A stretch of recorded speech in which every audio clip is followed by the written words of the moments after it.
Hey everybody, it's Nikhil and I'm back with another reaction video. So this video today is from Triple OC. I feel like she's a new creator, but I really like her videos. If y'all like them, let me know. I'll leave another one up here in the cards because I really like the content that she put out. But this video itself is this label's artists keep flopping. And I think it got something to do with female rappers because that is the thumbnail here. So let's see which label she's referring to. See what tea we can find out. If you like this video, give me a thumbs up, subscribe to the channel, share this with your friends. Let's see what's going on. We've officially hit that point at the end of the year where everyone is reflecting on which artists managed to get on top, tragically flopped, or plan to bring in the new year with projects, sold out tours, and a shiny new star quality. But someplace in between, there are a few artists that seem to fade into the background. On one side of the coin, we see this emergence of more women rap artists who not only manage to collaborate, form friendships, and give us some great tracks together. On the flip side, so many projects dropped this year that you either managed to get in the mix and drop consistently too, or we really didn't hear too much from you at all. And unfortunately, some of the artists signed to Quality Control Music are feeling the effects of stunted growth, being shelved, or trying desperately to remain relevant and snag their next big hit, so everyone can see and celebrate their success. Let's talk about it. But first, welcome to the channel. Hey, hi, Wazan with it, I'm C, and I do rap and pop culture commentary.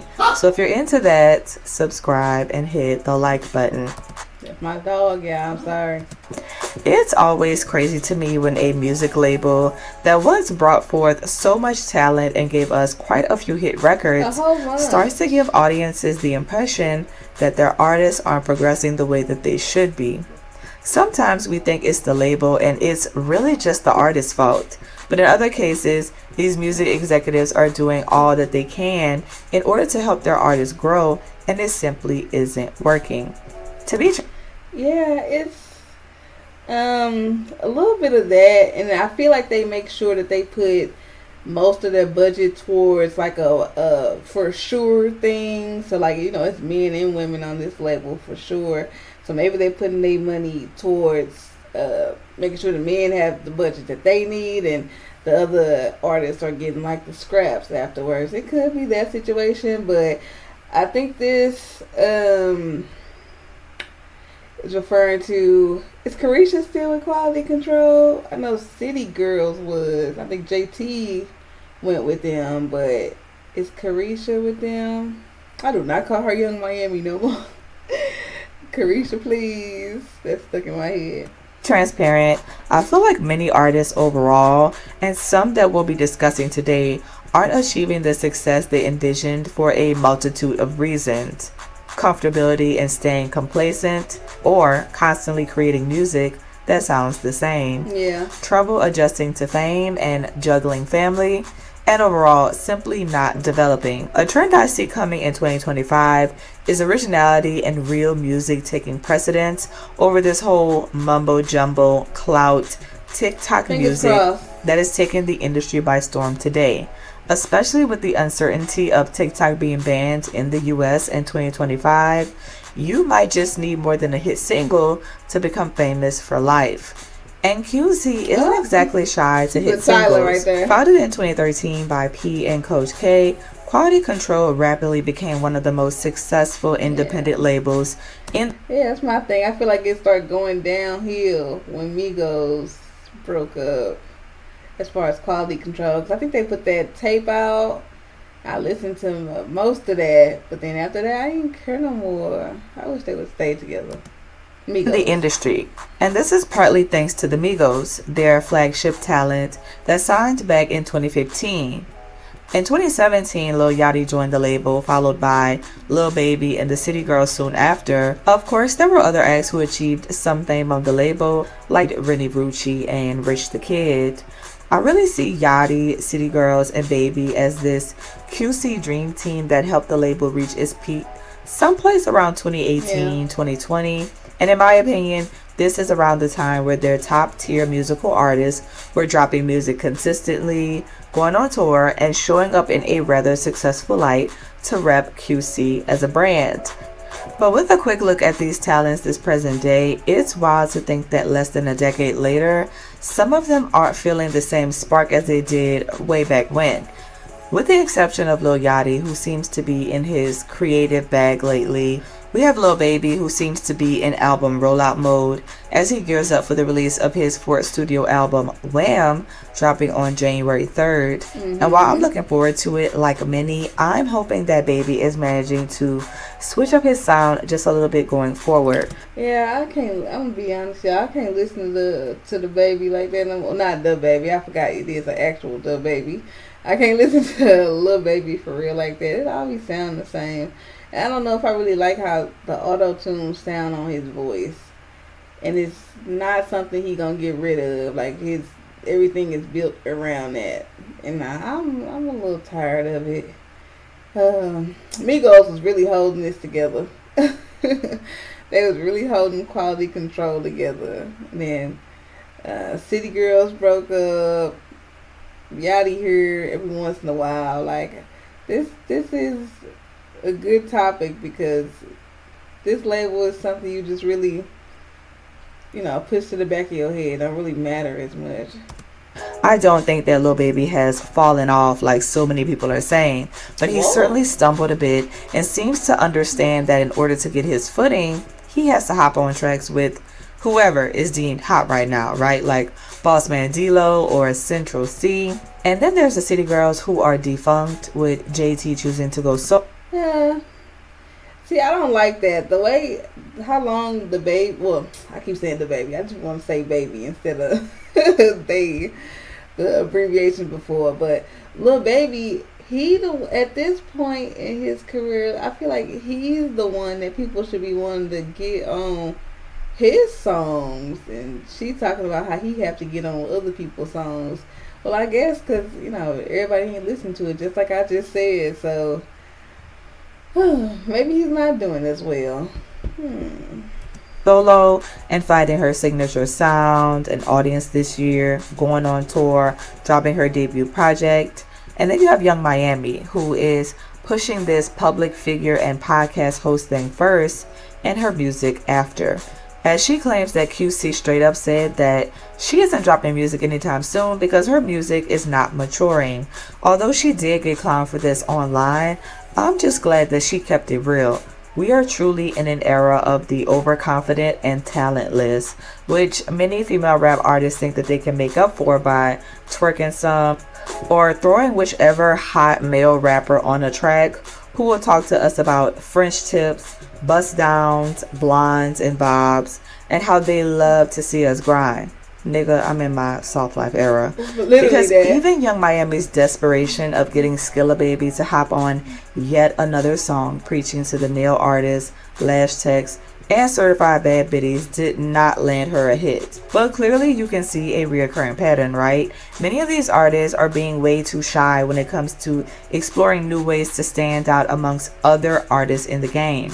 Because it's one thing for social media to think that all of your music sounds the same and that you aren't evolving, but it's a whole nother story when your label feels the exact same way. Yeah. And unfortunately, it seems like that's also what's going on with Memphis rap artist Gloss Up. If you're new to Glossy, she is one of Glorilla's BFFs that you've likely seen turning up with her in music videos, freestyling side by side, or collaborating on tracks together with the rest of Glow's crew. Yeah. And if my memory serves me correctly, Gloss got signed to Quality Control Music around the same time as Glow was added to the CMG roster, which if anything has made the internet even more critical of Gloss, as it seems like they are trying to compare their success. Yeah, they'll put them two together for sure, but again, another thing is with all the female rappers, one thing people they love to bring up, like, all of y'all sharing the same audience. Like, it's only a certain group of people, certain type of people that want to listen to the music, unless y'all gonna do something different. But, some stuff is a little bit of the same from all the rap girlies. So, like, that same group of people is the only ones listening to y'all. Y'all gotta venture out. But Glow had a great year. Glorious, Lord, that's no skips. I love that album. But yeah, hers a little different. That's be my main thing. Like, who could make it to Nicki status? It's gonna be a while before we see that, but like all types of people enjoy what Nicki had to say. It wasn't just talking about my titties or my ass or my, like it wasn't always that from her. Like she really put pen to paper. But we seeing a lot of just quick, fast, like she was saying, TikTok artists that's just trying to get the money fast, and that money gonna dry up unless you got that longevity. You get in the studio, you get that pen to pad, like I just said, like Nicki be doing. Says, except when it comes to sounds, because while we've seen Glorilla show us a bit more versatility with her new album, Gloss really hasn't managed to switch it up enough, and unfortunately it seems to be hurting her career. During a recent social media back and forth, she was clowned by Akbar V for being signed to Quality Control by P as a charity case, saying that she still didn't have a hit record and she would be dropped from her label soon. These comments came not long after Gloss revealed that QC is not allowing her to release new music because each time she hits the studio, they're telling her, look, this ain't it.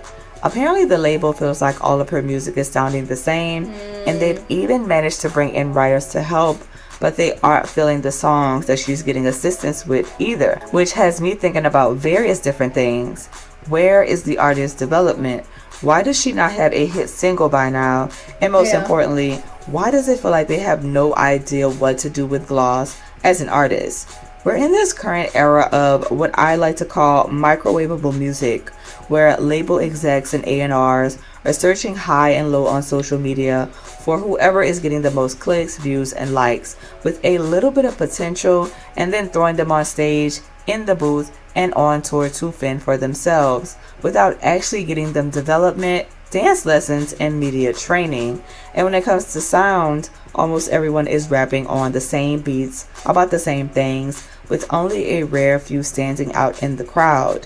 When you have someone like Gloss, who can easily be placed in this category of female rap artists who quote unquote all sound the same to some people, it's important to add a little bit of individualism to her to make her stand out. She needs to carve out her own lane. But does all of this really matter if the music isn't bumping? And most importantly, are these artists making music that they actually enjoy making? Because in the case of another QC signee, Leighton Green, it seems like during the pandemic, she had a lot of time for self-reflection, which led her to realize that all this time, she was creating music that she thought would help her fit into the industry, but it wasn't reflective of her. When she stepped on the scene, I felt like she truly had the potential to be at the forefront of this new wave of R&B. Correct. A new coming of Keisha Cole, if you will, who is one of her musical inspirations. Leighton came up during this era of ladies doing the whole R&B hip-hop song mashups, and we all know she went viral for her rendition of Kodak Black's Roll in Peace. But I couldn't help but to think, where in the world has Leighton been? QC being her line. I ain't heard from her since that. Or like this song that's playing in the background, that instrumental, where they was like, QC was all on there. I can't leave him alone. That song. I like that song from her, but yeah, like she's saying, I didn't hear anything else. Oh, PNB Rock. I just realized that he was in that song. Rest in peace to him. But Leighton Green, she actually from like somewhat my city, so I was actually checking for her, but nothing. Launchpad initially made me think that she had the opportunity to go big. Now, if you happen to watch the YouTube video that I did, you'll know that Leighton had a very traumatic upbringing, which she didn't have the opportunity to heal from as she achieved stardom. And while she doesn't seem to be facing the same issue that Gloss Up is, because she stated in a 2023 interview with Forbes that QC is very supportive of her, both music-wise and personally, I will say that it's refreshing to see someone like her give other musicians advice that she wished she would have known back then. to lean into the uniqueness that they offer the industry as an artist. Perhaps being forced into this mold is what's to blame for her lack of success. But I am glad that she's getting to explore new sounds with her most recent music. Anyways, what do you think when it comes to artists such as these three? Why do you think that they have this lack of musical success? Is it the label, their lack of growth, or are they simply not destined to have superstar status? There was a comment on one of my previous videos. I wish I could find it, but it says something along the lines of every single artist is not meant to be the best, the biggest. And I kind of agree. There is a lane for everyone. Right. But it's so many hood rappers that's, getting to the bag, doing their little show. Well, let me not say little, because they getting paid very well for them shows they go to. But it'd be like in venues or something. It's not like stadiums. And they still enjoying and doing the things that they love, where you don't need to be the next Nicki Minaj or Megan Thee Stallion or Keisha Cole in this instance, since Layden Green want to be there. Like, everybody can't be that. But you also can, well, maybe that's the problem. Like, the labels don't want to support like a smaller artist. That's when you have to become independent and do everything on your own. They really only be caring about the ones that is going to sell out of some stadiums on tour, nationwide tour. So that goes back to what I was saying before. They're not putting the money into everybody's pocket.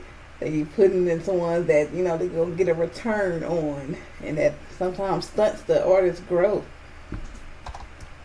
Let me know your thoughts in the comments. Oh, video done. But yeah, y'all, that was interesting, because I was since you mentioned it, I was thinking about like how Quality Control, I don't know what that was. They had like a joint album. Like, I really enjoyed some of them songs on there, but like I didn't listen to them after that. I don't care for music that Carisha is putting out. I'm be honest, I don't even listen to Gloss Up. I don't think I've heard a song. That's on me though. I'm an R&B person more than anything. But then Layden Green, yeah, I ain't heard from her until since she started. So it must be promoting, marketing. It was issues there, or like they saying in this video, the label was like, I really actually don't like what you're trying to do when you go to the studio. So we gonna see what happens with this label, see if they get any other good artists. But this is a good watch. Let me know if y'all like videos like this, and leave other topics or videos down in the comments, and I'll see y'all in the next one. Bye.